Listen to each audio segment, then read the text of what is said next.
do not eat street food. And I'm like, that's some of the freaking food, man. You know, so, as long as it's fried or hot, I think it's fine.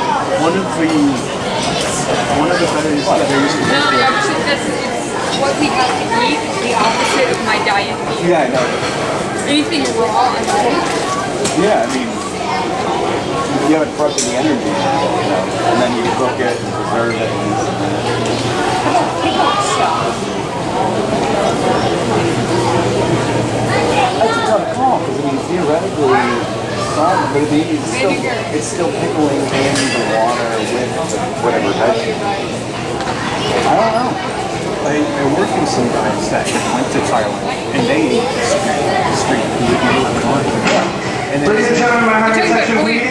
Singapore Airlines is staging for passenger